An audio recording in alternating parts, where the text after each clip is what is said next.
شروع اللہ کے نام سے جو بڑا مہربان نہایت رحم والا ہے۔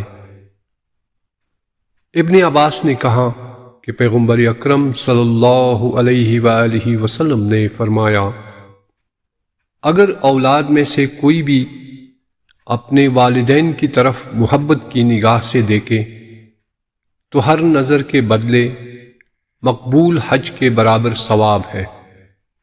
اس وقت لوگوں نے کہا، اے رسول خدا، اگر کوئی ایک دن میں 100 مرتبہ دیکھے تو پھر بھی حج کے برابر ثواب ملے گا؟ پیغمبر اکرم صلی اللہ علیہ وآلہ وسلم نے فرمایا، ہاں، حج کے برابر ہے، کیونکہ خدا ہر چیز سے بزرگ تر اور ہر عیب سے پاک ہے۔ والدین کے چہرے کو دیکھنا عبادت کا درجہ دیا گیا ہے کہ جو در حقیقت ماں باپ کی عظمت اور فضیلت پر دلیل ہے۔ طول عمر اور رزق کے اضافے کا سبب ماں باپ کا احترام اور ان کی خدمت کرنے سے خداوند انسان کو دنیا میں لمبی زندگی عطا کرتا ہے۔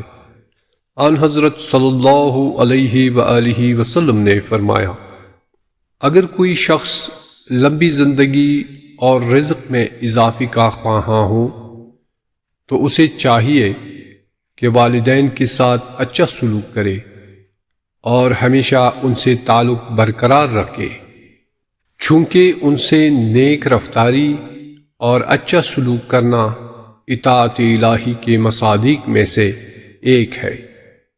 پیغمبر اکرم صلی اللہ علیہ وآلہ وسلم نے فرمایا، اگر کوئی شخص مجھے ضمانت دے کہ میں والدین کا احترام اور صلہ رحم ترک نہیں کروں گا تو میں ضمانت دیتا ہوں کہ خدا اس کے مال اور عمر میں اضافہ اور اسے خاندان میں عزت عطا کرے گا۔ دنیاوی اور اخروی کامیابی کا سبب روایت میں ہے کہ والدین جب اولاد کے حق میں دعا کرتے ہیں تو خدا کبھی بھی اس کو رد نہیں کرتا ہے۔ 4 ہستیاں خدا کی نظر میں ایسی ہیں کہ اگر وہ دعا کرے تو ان کی دعا کبھی بھی استجابت سے محروم نہیں ہوتی۔ باپ کی اولاد کے حق میں دعا، مظلوم کی ظالم کے خلاف دعا، عمرہ انجام دینے والی کی دعا عمرہ سے واپس آنے تک، روزہ دار کی دعا روزہ افطار کرنے تک، یہ وہ افراد ہیں جن کے لیے خدا نے رحمتوں کے دروازے کھول رکھے ہیں تاکہ ان کی فریاد عرش تک پہنچ جائے۔ لہذا انسان کی کامیابی اور دنیاوی زندگی کو شادابی کے ساتھ گزارنے میں ماں باپ کی بہت بڑی دخالت ہے۔ والدین کی رضا میں خدا کی رضا۔ پیغمبر اکرم صلی اللہ علیہ وآلہ وسلم نے فرمایا، لوح محفوظ پر سب سے پہلے یہ لکھا گیا ہے کہ میں اللہ ہوں اور میرے علاوہ کوئی معبود نہیں ہے۔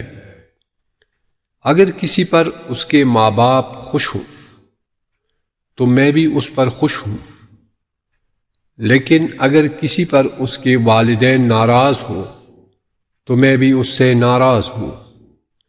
دوسری روایت میں پیغمبر اکرم صلی اللہ علیہ وآلہ وسلم نے فرمایا، خدا کی رضائیت ماں باپ کی رضائیت میں پوشیدہ ہے اور ان کی ناراضگی ماں باپ کی ناراضگی میں مخفی ہے۔ اللہم صلی علی محمد وآل محمد وعجل فرجہم۔